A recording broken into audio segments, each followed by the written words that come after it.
Okay, in our video series of endocrinology lectures, in this video, we are going to talk about hyperparathyroidism. We are going to discuss the presentation, the causes, the diagnosis and treatment of hyperparathyroidism in detail.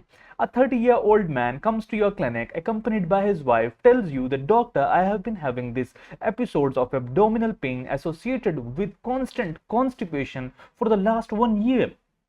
Patient had an episode of acute pancreatitis for which he was admitted and treated 6 months back. Patient also has history of renal stones that were treated 8 months back. So within this 1 year, patient had acute pancreatitis, episode of renal stones, patient has constant constipation for 1 year, and this patient will also tell you that doctor, I am going to washroom more often to pass the urine, polyuria. Now, this is a classical textbook presentation of a patient with hyperparathyroidism. When the patient of hyperparathyroidism comes to you, they will complain of recurrent bony pains, recurrent fractures, renal stones.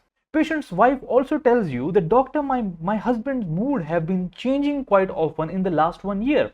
My husband's mood was not like this, but over the last 1 year, I have seen that he gets more anxious and confused at sometimes. His sleep is also disturbed. So, patient is having psychiatric symptoms, patient is having renal stones, patient is having bony pains and fractures with constipation and polyuria. This is a classical presentation of hyperparathyroidism. How does these things happen? Why does hyperparathyroidism cause all these symptoms? Today we are going to discuss that. Hyperparathyroidism is actually characterized by abnormally high levels of parathyroid hormone PTH in blood due to parathyroid gland overactivity. Now, hyperparathyroidism occurs due to high levels of PTH, and PTH is produced by parathyroid gland, that is the gland that is present at the back of the thyroid gland. At the back of thyroid gland, there are 4 small parathyroid glands that are present, and these small 4 yellow parathyroid glands produce PTH, parathyroid hormone. We are going to discuss the function of PTH as well to understand the pathophysiology of hyperparathyroidism. Now, hyperparathyroidism is divided into primary hyperparathyroidism, secondary hyperparathyroidism, and tertiary hyperparathyroidism. Primary hyperparathyroidism occurs when the cause lies within the gland, when the problem is due to the parathyroid hormone producing gland, when there is parathyroid adenoma, a benign tumor that is producing excess amount of parathyroid hormone in the body. Or it can be secondary to a chronic kidney disease, a kidney problem resulting in hyperparathyroidism. How does this happen? We are going to discuss that. And then comes tertiary hyperparathyroidism. We are going to discuss all these primary, secondary and tertiary hyperparathyroidism in detail. First of all, coming to primary hyperparathyroidism. In primary hyperparathyroidism, what happens is that it most commonly occurs due to a benign tumor that is present in the parathyroid gland. One of the parathyroid gland converts into a benign tumor, and that parathyroid adenoma in 85% of the cases produces excess amount of parathyroid hormone, and that excess parathyroid hormone will cause all the symptoms, the fractures, the stones, the psychiatric symptoms, the polyuria, the constipation. All these symptoms occur due to this parathyroid adenoma. Other than that, in primary hyperparathyroidism, cause lies within the gland. There can be hyperplasia. Whenever hyperplasia takes place, usually all 4 of these parathyroid glands are involved. In parathyroid adenoma, mostly it's either one of the 4 glands that converts into a benign tumor, that is adenoma. In hyperplasia, remember, almost all 4 of these glands become hyperplastic. They start over-functioning, start overproducing thyroid hormones. But remember, parathyroid adenoma is the most common cause. In the 85% of cases, parathyroid adenoma is the cause. Carcinoma is rare, but it can also occur where there can be a cancer of parathyroid gland that can produce excess hormone. Now, to understand hyperparathyroidism, you need to understand the functions of PTH, the function of parathyroid hormone. Remember, parathyroid hormone maintains a normal calcium level in the blood. Whenever there is hypocalcemia, low calcium level in the blood, parathyroid hormone gets released from the parathyroid gland, and that parathyroid hormone goes to the bones and tells the bones that you are storing a lot of calcium in you, and body is deficient in calcium right now. Body is having hypocalcemia. There is hypocalcemia in blood. What I need to do is I need to take out some calcium from the bones and give it to blood. So it extracts the calcium out of the bones and maintains a normal calcium level in the blood. Now, if it is released in a normal amount, the bones are also fine, the calcium is also fine. But in hyperparathyroidism, what happens is that there is excess production of parathyroid hormone. Whenever there is excess production of parathyroid hormone, there will be excess bone resorption. It will be extracting more and more and more calcium from the bones, and when more calcium is being extracted in blood, there will be hypercalcemia and the bones will be weak, because when you extract a lot of calcium from the bones, the bone will weaken down, and there will be fractures, there will be bony pains, and in the blood there will be excess calcium, so there will be hypercalcemia. Many of the symptoms these patients experience, the constipation, the polyuria, they occur due to the hypercalcemia. And the bones, there are fractures, the bone weaken down, there are bony pains, so there is excess bone resorption in hyperparathyroidism, there is hypercalcemia in the blood.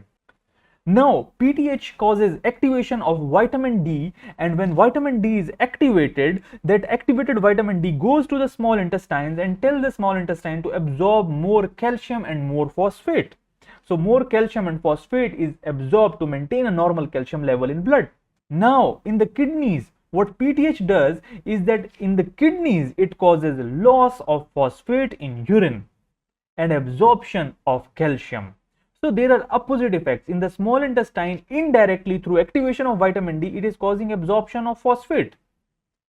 But in the kidneys, it is causing phosphate loss and calcium reabsorption. So overall, calcium in blood is increasing. There is increased calcium absorption from the kidneys. There is increased calcium absorption from intestine through vitamin D activation.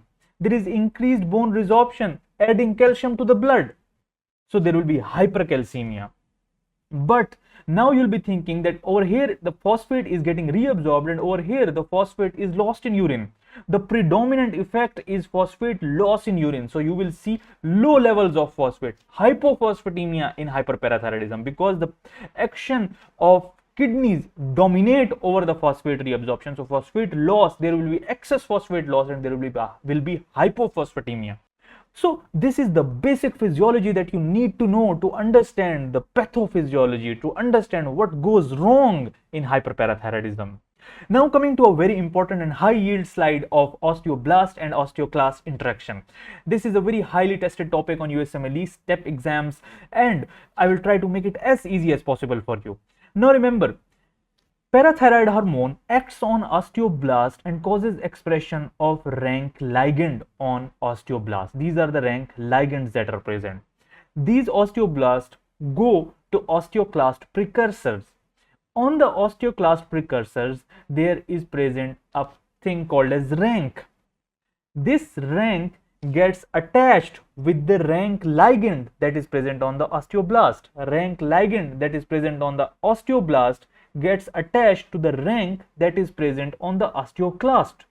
This interaction of the rank ligand on the osteoblast and rank on the osteoclast precursor causes activation of NFK beta, and this interaction activates the osteoclast. The osteoclast gets activated, and whenever osteoclast gets activated, it would cause bone resorption. A very important question that you would see in exams, many students will mark it wrong. They will ask you that where does the action of parathyroid hormone occur, on osteoblasts or on osteoclasts? Now you would think that parathyroid hormone causes bone resorption, so it would act on osteoclast. No, this is wrong. Parathyroid hormone acts on osteoblast, and via osteoblast expression of rank ligand, it causes activation of the osteoclast precursor. So the first action of parathyroid hormone is on osteoblast, it is not on the osteoclast. So parathyroid hormone acts on osteoblast and causes activation of osteoclast that results in bone resorption. So this is a very important point. Another very important thing is osteoprotragrin. Osteoprotragrins binds to the rank ligand present on osteoblast and prevents osteoclast precursor from attaching and getting activated. So it protects the bone. Osteoprotragrin protects the bone. What PTH does is that PTH also lower down the level of osteoprotragrin. Now coming to the clinical presentation. The clinical presentation can be easily remembered with a simple mnemonic: bones, stones, abdominal groans, thrones, and psychiatric overtones.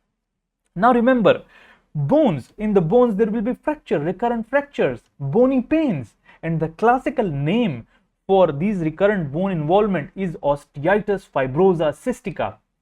Basically what happens is that bone resorption takes place and cavities and cysts are formed in the bone, that is called as cystica. When the bones are being reabsorbed, the bony tissue is replaced by fibrous tissue, that is called as fibrosa. So osteitis, the bone is replaced by fibrous tissue and there are cavities present, osteitis fibrosa cystica. When you know the pathophysiology, when you know what is going wrong, everything makes sense. Even a single word, a single term would make sense to you when you know the pathophysiology behind everything. There will be renal stones due to hypercalcemia. The calcium will deposit in the bones and result in renal stones. There will be abdominal groans, abdominal pain. Abdominal pain occurs due to hypercalcemia. Hypercalcemia slows down the peristalsis, and when the peristalsis slows down, it causes constipation. This constipation can be a very important and a very common symptoms in patients with hypercalcemia. These patients can have pancreatitis. Pancreatitis occurs because calcium is activator of enzyme. Hypercalcemia can also result in ulcers, gastric ulcers, because high calcium levels, hypercalcemia activates gastrin production from the stomach, and excess gastrin causes hyperacidity, acid production in the stomach, resulting in recurrent ulcers in these patients. So remember, pancreatitis, ulcers, and constipation resulting in abdominal groans. Thrones, they will be sitting on the toilet most of the time. One, because of the constipation. Secondly, it causes polyuria. Why does it cause polyuria? It causes polyuria because hypercalcemia causes nephrogenic diabetes insipidus. It causes resistance of the nephron to the action of ADH, nephrogenic diabetes insipidus, that does not respond to vasopressin administration. So polyuria, everything makes sense when you know the cause, when you know the reason behind everything. Psychiatric overtone, there will be confusion, anxiety, and sleep disturbance in the patient. So this is the classical presentation: bones, stones, groans, thrones, and psychiatric overtones. This is a very beautiful picture of the Simpsons from Love, Art, Science, Medicine, and they have shown the bony pains, the renal stones, the abdominal pain, the constipation, the thrones, and psychosis and delirium. Now coming to the diagnosis of hyperparathyroidism. In the diagnosis of hyperparathyroidism, maybe the patient will come to you with classical clinical symptoms, the stones, bones, groans, thrones. But sometimes, or most of the time, you would see that patient would come to you with one complaint like confusion. Patient is admitted in the ward with confusion, and when they are doing the workup, they order serum calcium level and they find out that the calcium level is very high. And then they investigate the cause of calcium level and they find out the patient is also having hyperparathyroidism. So patient, many of the times what I have seen is that patients are admitted with any other complaint where they are not thinking of hyperparathyroidism, but when they do the workup and when they order the calcium levels, they find out that there is hypercalcemia, and when they investigate the cause of hypercalcemia, they find out that the patient is having hyperparathyroidism. Patient can also present with classical symptoms. You order the serum calcium levels. When you order the serum calcium levels can be elevated. If the serum calcium levels are elevated, the next thing you have to do is that you have to order intact PTH levels. If the calcium level is high and the intact PTH level is also high, it indicates that there is something going wrong, because that high PTH level is causing high serum calcium levels in the blood. Now you need to see the gland. But a very important thing in it is that there is a wait period of at least 2 weeks, because for diagnostic confirmation it is recommended that you repeat serum calcium and intact PTH level 2 weeks later, because there can be a lab error. Some labs can have a different machine setup, some can have a different machine setup, maybe the sample is not right. So it's important to repeat it 2 weeks later, and you at least have 2 different samples saying high calcium levels, high PTH level. 2 weeks later, still the calcium level is high, still the PTH is high. This is significant. A 2-week gap is given, and if after 2 weeks the calcium and PTH level are still elevated, it confirms that there is something going wrong in the parathyroid gland. And the next thing you do is that you go for either an ultrasound of the neck, where you look for the adenoma, the parathyroid adenoma, or you can go for technetium-99 system EB scan. System EB scan is a very important scan that is performed in these patients, where you give the radioactive substance to the patient, and that radioactive substance is taken up by the parathyroid glands. Normally, the 4 parathyroid glands should be equally visible on this system EB scan.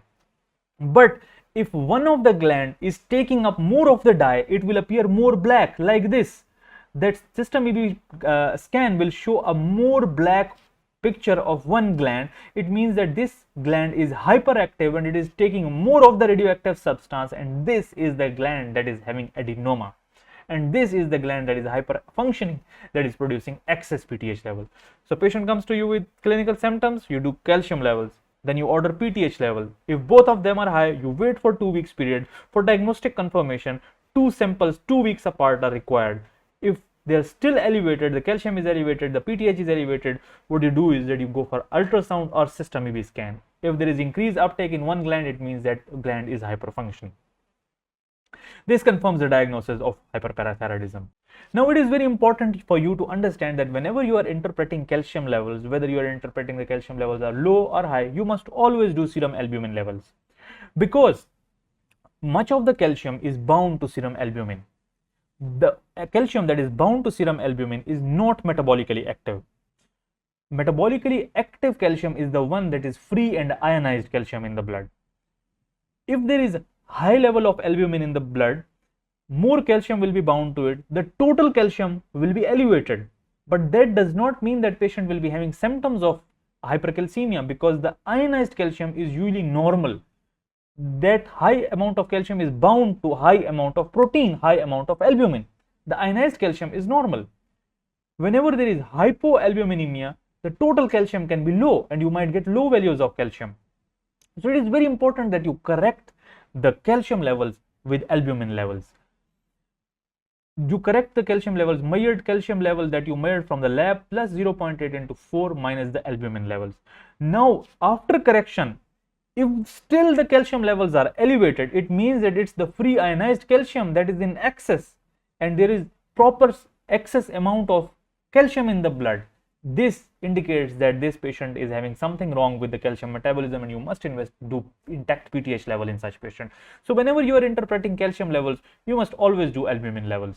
Additional testing that is really required in these patients, you check the renal functions, you check the function of the kidney, you check 25 hydroxy vitamin D levels, because it causes excess activation of vitamin D, and even in the longer run it can cause low levels of vitamin D, because all of the vitamin D in body is activated and it has performed its function, and now the vitamin D levels are low, and low vitamin D level can even worsen hyperparathyroidism. Phosphate levels will be usually low because of excess loss of phosphate in the kidneys. Alkaline phosphatase will be elevated because the bones are getting destroyed.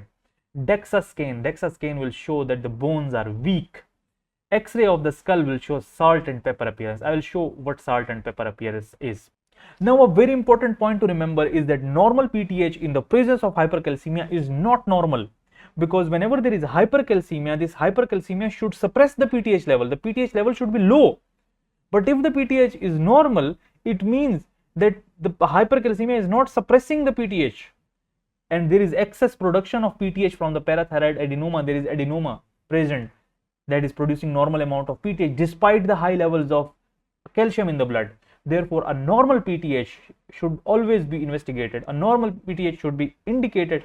A normal PTH should be considered as an elevated PTH in the presence of hypercalcemia. High calcium suppresses PTH. Now, coming to the management of hyperparathyroidism. In the management of hyperparathyroidism, parathyroidectomy is curative in 98% of the patients. Majority of the patients, it is curative. It totally cures the disease when you remove the parathyroid adenoma. Surgical patients are the one that have aged less than 50 years, hypercalcemia, there is renal involvement and fractures. These are symptomatic patients with high calcium levels. You need to remove the parathyroid adenoma. You need to remove that benign tumor. In cases of solitary adenoma, parathyroidectomy is performed and that adenoma benign tumor is removed. If you have attended the surgical rotation, you would see that during the surgery, nurses would be taking samples from the patient and they would be sending intact PTH before and after the removal of adenoma.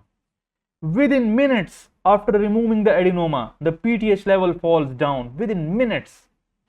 And even during the surgery, PTH levels are done to test that whether they have removed the adenoma or not.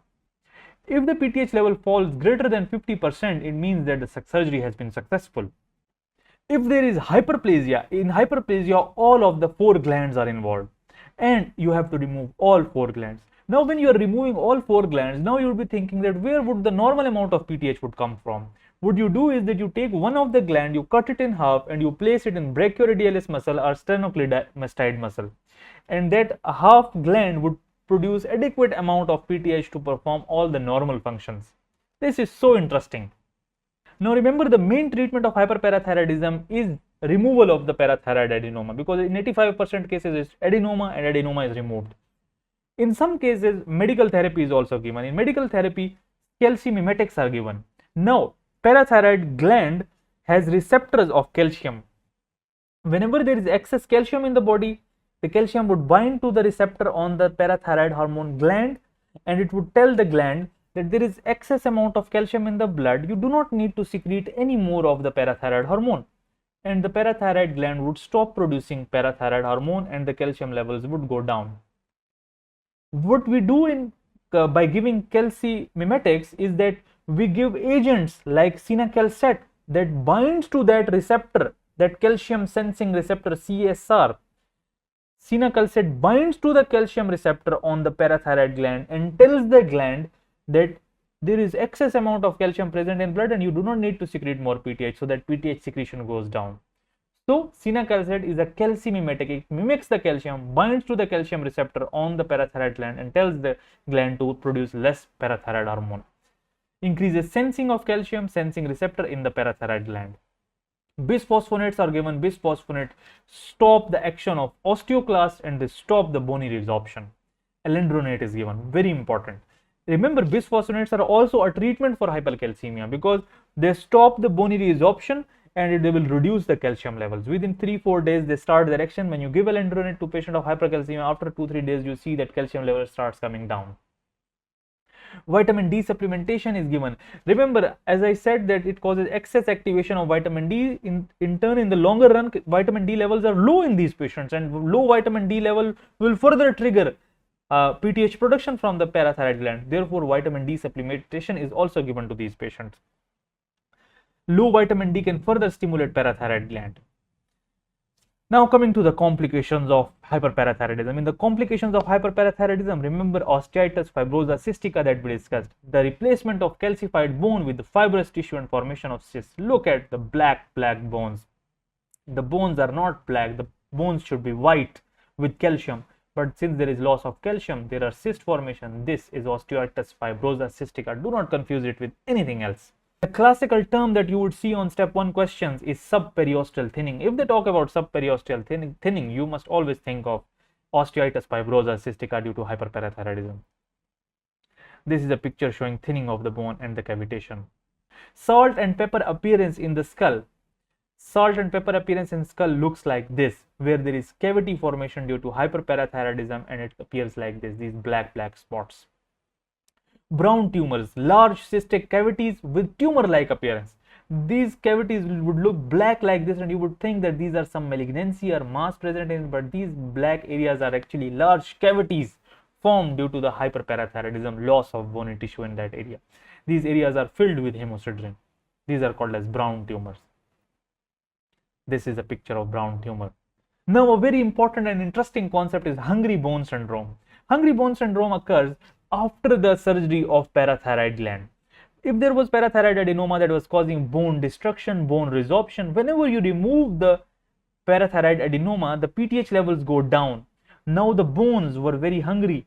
The bones were losing calcium all these years and they were hungry for calcium, but now the PTH is not there.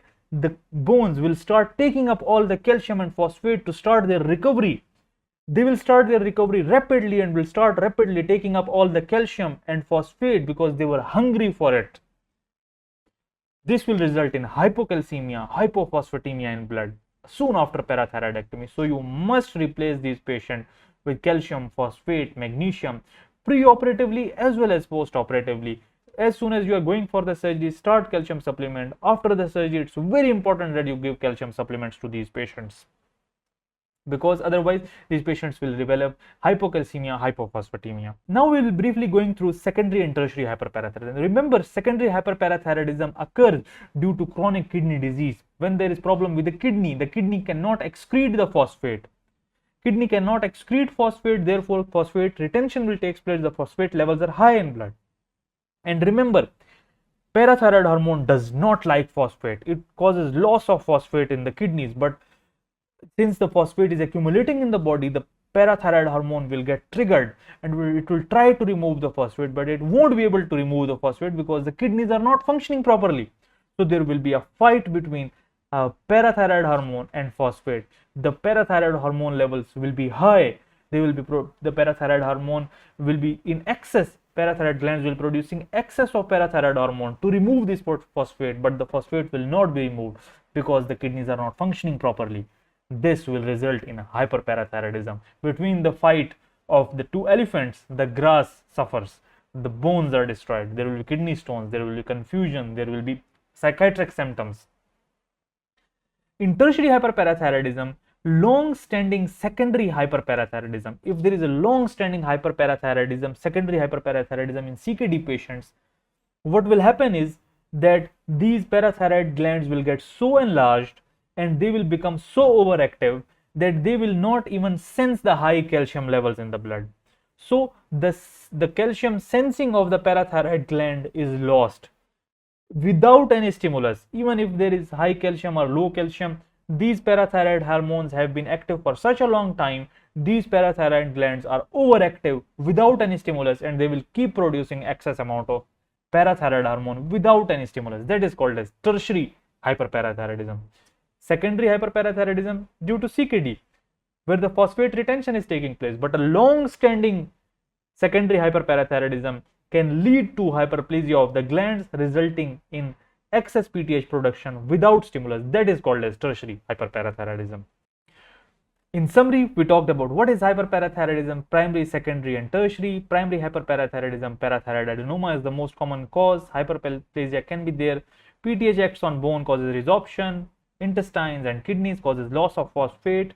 How PTH causes expression of rank ligand on osteoblast and causes activation of osteoclast, bones, stones, groans, thrones, psychiatric overtones.